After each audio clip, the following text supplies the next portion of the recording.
Okay, those are the little ravines. You see where the vegetation is? There's a vegetation. The vegetation is concentrated in the ravines. That's where it flash floods. That's where the water goes. And that's why that's only where you find vegetation, because that's only where there is water. And again, not often, twice, maybe 3 times a year. When does these ravines fill with water? When it rains? When it rains, not here. When it rains way over there. In the mountains of Hebron and Arad. When it rains over there, the water, again, the first drop absorbed in the water, in the ground expands and becomes non-permeable to water. The next drop will roll over.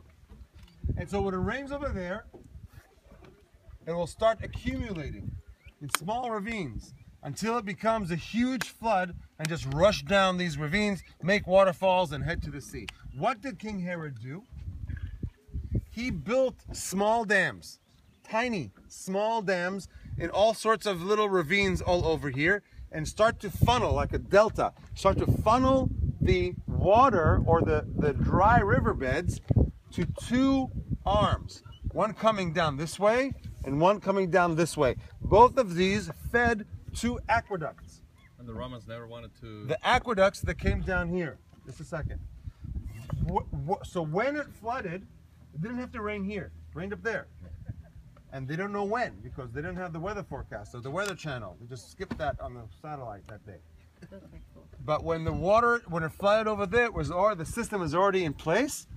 So the water just flowed from these into these aqueducts, and from these aqueducts into huge cisterns at the foot of the mountain. Let's take a look over here. Jerry, where are you? Where's the chief of staff? Right here. Chief of staff. Chief of staff, please fill the water. Jerry, go stand over there. Hold on.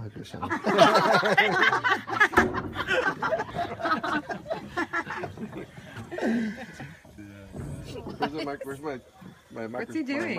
magnifying glass? The water. God. Just don't forget to pull up your zipper. Okay. This actually makes me want to pee.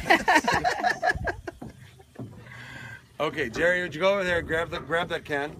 Oh my goodness. He doesn't know how to turn it off. Okay. Grab the can. Just hold on. By the way, President Bush was here when he was president with Prime Minister Olmert. Was up here on the mountain. Which one? 41, 43. 43. Watch your phone. Here, let me have your phone. It might break. And they gave him, and when they gave him that cup, he actually drank from it. Oh, that's hysterical. I know. It was, So shall I drink it? what I want you to do is pour the water on top as though it's a flash flood. There you go. Move the cup down a little bit. Now see how the water gathers.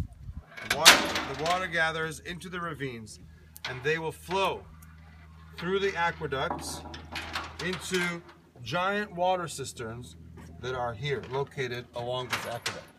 They're just below over here. And then from here, through with pulleys and mules and all sorts of and people carry the water up to the mountain itself to fill the water cisterns on top.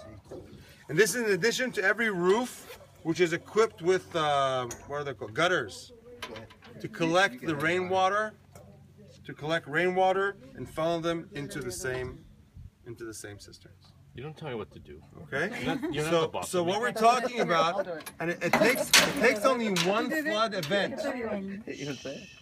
It takes only one flood event to fill up half the cisterns. We're talking about millions of gallons of water.